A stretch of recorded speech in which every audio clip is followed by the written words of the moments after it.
रुनिकाटा सान्थिपुर समबाय समितिनि बिसायख'थिनि फिथाइया फोसावजाबाय।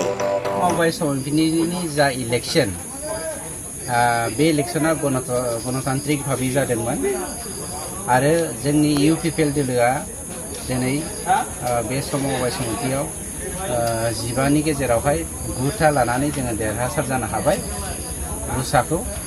दानिया जेननाय देरहानाया थायो, किन्तु मोनसे बाथ्राया स्पष्ट जाबाय, गणतन्त्रआ देरहासार जानो हाबाय।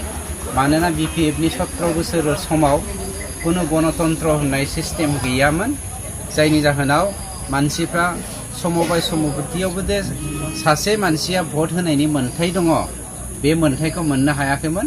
दिनै जोङो मोननो हादों। मानब गेदेर प्रमद बर' बिथांनि दैदेननायाव बिटिआरनि साफ्रोमबो मानसिनोनो गणतन्त्रनि मोन्थायखौ होदों, गुदि मोन्थायखौ मोननो हादों। बेनिखायनो गणतन्त्रआ दिनै देरहासार जानो हादों, इउपिपिएलआ देरहासार जानो हादों। इउपिपिएलनि जै! इउपिपिएलनि जै! इउपिपिएलनि जै! प्रमद बर' लं लिभ! प्रमद बर' लं लिभ! इउपिपिएल लं लिभ! इउपिपिएल लं लिभ! इउजि ब्रह्म लं लिभ! इउजि ब्रह्म लं लिभ! रोंगोरा नार्जारि लं लिभ! रोंगोरा नार्जारि लं लिभ!